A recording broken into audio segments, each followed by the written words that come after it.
Hey guys, welcome back to Let's Play Metroid Zero Mission. Today with me I got two special guests.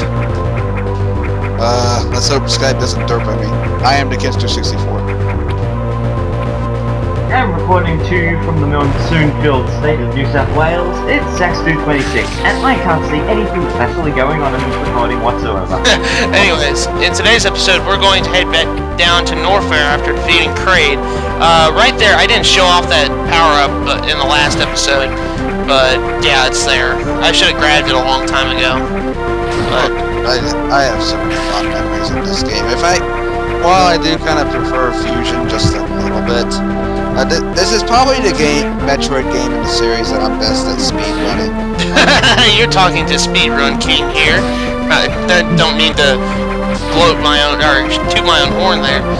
I don't know if you saw any of the files beforehand, but I actually did beat this game on hard in less than 2 hours.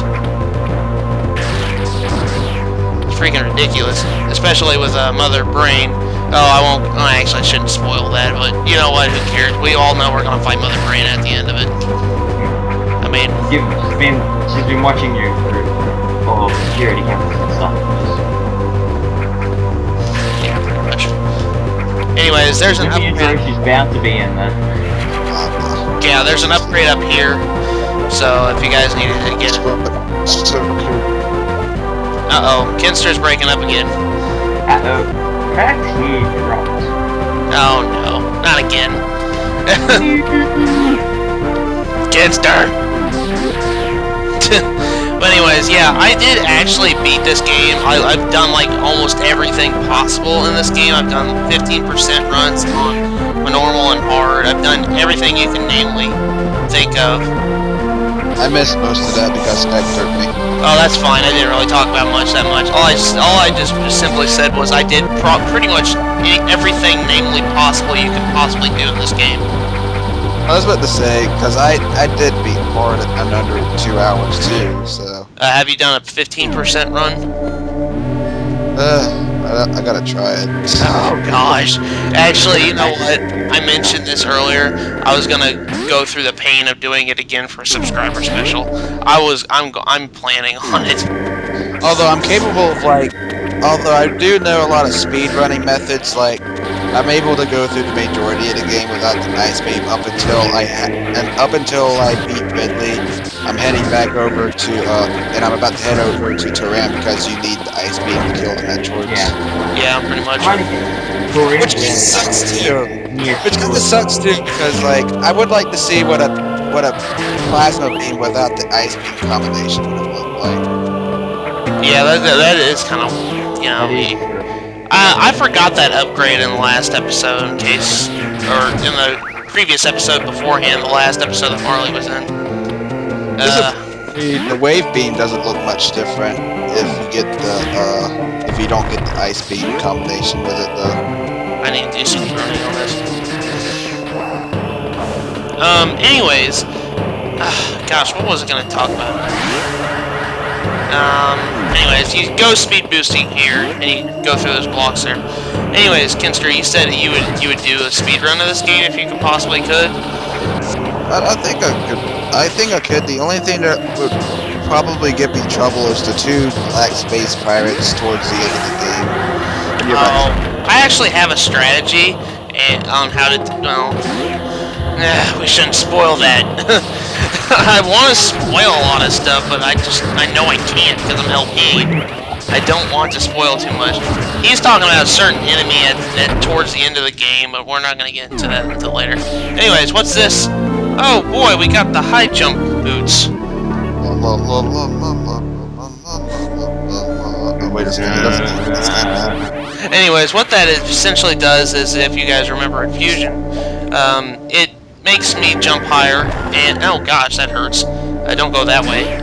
What it does is it makes me jump higher, and it makes it so I can jump in more fall form. This Team UDF says, run away. Yeah, you saw me running into a room where it was like, oh gosh, enough with the speed running, seriously, I can't speed boost through that. Anyways, like I said before, the high jump makes me jump higher, and it makes it so I can jump in morph ball form. So yeah, that comes in handy. Another thing, speaking of speedrunning methods, I noticed like this real wonky jank one in Super Metroid, because I have played that game quite a bit, although I haven't really played it since it last did the LP on my channel. But there's this really wonky one where if you dash, jump, and then go right into morph ball as you're in the air and land on the ground, you'll go at a speed faster than dashing actually, which will actually help you get like this reserve tank and super missile early on in Brinstar, if I'm correct. It's past the shutter doors, I think. Yeah, it is. I hate to say this, I honestly do, and it irritates me, but I have never. Okay, if this is important, we're gonna come back later for that. That worm there. We're gonna come back later for that. But anyways, I have never played Super Metroid. You would love Super Metroid. I would. I already looked.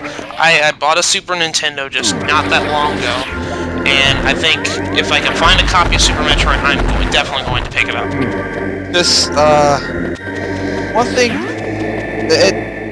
I just recently got to finding all the items in the game, because believe me, they are pretty well hidden. Because the thing is, Super Metroid does not introduce the concept of where whenever you get an item, that the circle turns into a dot. In fact, every single thing on the map, including like certain points, items. Sometimes we charged. Oh wait, I think they had their own icon. They're all dots, so you never know if anything's there or if you already got it. And plus, it doesn't show on the map either if the items are there or not. So you kind of have to guess for yourself most of the time. I'm gonna have to. I really want to play Super Metroid because everybody tells me it's the best in the series. I personally like the Game Boy Advance ones and Metroid Prime better, but yeah, Super Metroid is pretty high on my list. Okay. And trust me, Metroid Prime is my favorite Metroid game. You guys think that Fusion is, or this game is. Actually, Prime is my favorite game. Reason being is because it's different than the other ones. Even though these games are really fun, I have a lot of fun playing these games, they're not like Prime. Prime actually feels like something that the Metroid series should have been, a first-person shooter. Well, I can kind of go with that. Well, same here. I love Metroid Prime the most of the series. But it's sort of, but in my opinion, I kind of like the idea of having the 2D series as well. That's true. Yeah, you're right. I like it. I grew up. I guess I shouldn't be complaining about it. Like, I don't think I would like it if it was just the 2D series, personally, but I don't know why I keep doing the bomb jumping when I have what do you call it? The high jump boots. Yeah, I keep doing bomb jumping just instantly or instinctively. Okay. You love that sequence breaking. Anyways, there's a little secret with this thing up here. You jump up here, and then, well, I think I did it wrong. Yeah, I did it wrong. Oh, what's killing? Oh, those guys. Okay, that's what's killing me. I'm gonna say though, in regards to what my favourite Metroid game is, granted I've only played Zero Mission, I do need to have a look at Fusion and Super Metroid, but I like Zero Mission because the difficulty curve is really good to get into, and also it's a good starting point for getting into the game, and it gives you a lot of freedom as well, because it's got a sequence breaking out, so there's sort of, you can bend the rules a little bit, so it's restrictive, and it's fairly linear, but at the same time you've got this sense of freedom in there as well, to do things at your own pace. yeah, keep going. Yeah, I'm done. Hold on a second. I don't think I'm supposed to be doing this. Oh, yeah, that's right. I'm using a freaking 15% pathway. That's why I'm wasting time. I'm using a 15% pathway. I just need to keep going this way. Gosh darn it. You see, I play 15% runs too many times to know stuff like that. Anyways, there's another missile tank. Anyway, getting into that, I remember like the first time I played this game, I remember trying to go up there, but for some reason their zoomers weren't up there. I was like, why the hell are the zoomers not up there? And I tried using the bomb jumping tricks and all that stuff. and then I came to the little web things, and I can't move on. I forget. I remember something was blocking me from moving on. Hold on a second. I think I do have to, in fact, go up there. Well, if I the was right. I was right. I was going the right way. Because if the Zoomers weren't a beater, if you weren't. Yeah. There we go. Yeah, I was supposed to go that way. Gosh darn it. Now, this is tricky. I didn't know what to do for the longest time until I realized, oh, the bugs are climbing that thing and destroying those things. So I just have to wait. I just have to sit here and wait until all the bugs get on, and then gather them all up, and then bomb away. There we go. They're a lot more savage than they look. Yeah, pretty much. Oh my gosh. Freaking acid. Okay, this is tricky, so just keep in mind that. Are you playing with, like, the plug-in Game Boy Advance, or are you using a GameCube? I'm playing it on Game Boy Player. Yeah, no, but Yeah. you have the option of, like, plugging in a Game Boy Advance and Oh, using it. I'm using GameCube controller. Anyways, we got the Varia Suit. Yay! Now we have the awesome shoulder pads and we look cool. Anyways, what the Varia Suit does, it essentially makes it so we can survive extreme temperatures, and we can go on acid without taking damage now. So, Way more like, getting back into, like, the Zero Mission. That's what I kind of liked about it, Zero Mission 2, was the fact that it was non-linear, but at the same time, it did give you hints of where to go, so you weren't stuck most of the time.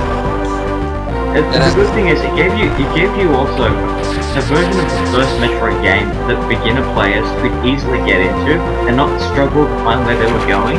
Like, you could play it, you could 100% it, and you could find your way pretty easily without getting lost because all of these screens look so similar and there's no map and blah. yeah, I've always liked it. The game never felt too easy or too hard, in my opinion. No! Even You say that now. You wait until you do a 15% run on hard mode. You just wait.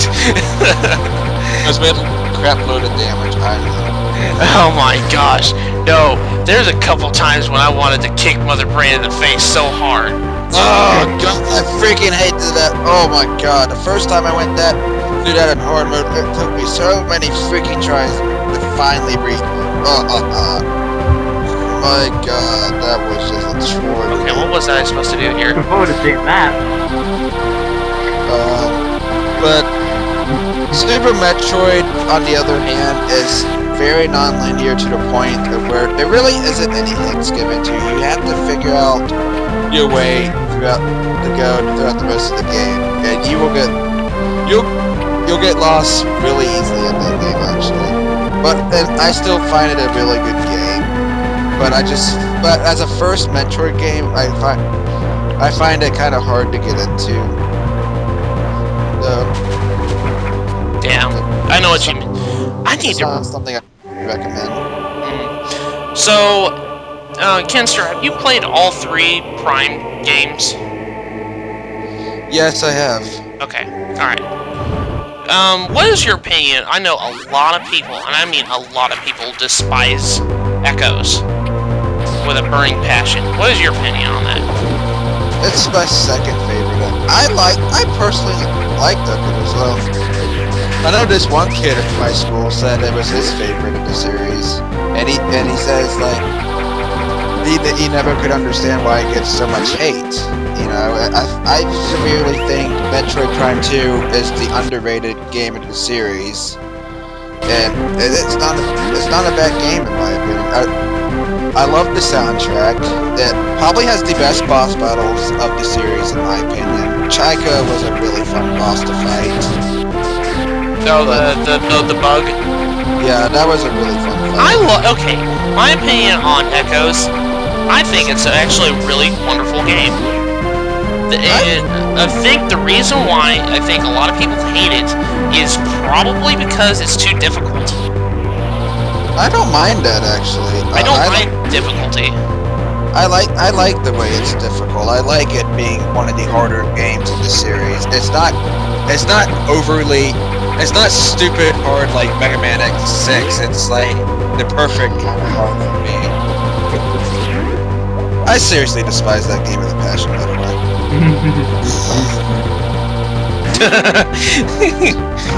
Wait till we LP that game, guys. You know, we could always just assume that the canon takes it that the X series stops at 5, and we just move on to the Euro series. The good part. Everything past 5 is not canon. I hit myself away and put myself back together. Yeah, when half of you was blown to smithereens, you doofus. No, X8 was actually really good, though. I will say that much. I like X8. Now, hold on a sec. I need to see where we're going. Okay, well, actually, I'm looking at the time right now. I think this is good for an episode. So, the next episode of Let's Play Metroid Zero Mission, I will go and venture into Norfair a lot further and see how to get to that Kozo statue. So, this has been Matt. I am TheKenster64. And Saxdu 26. And I'll see you guys in the next episode.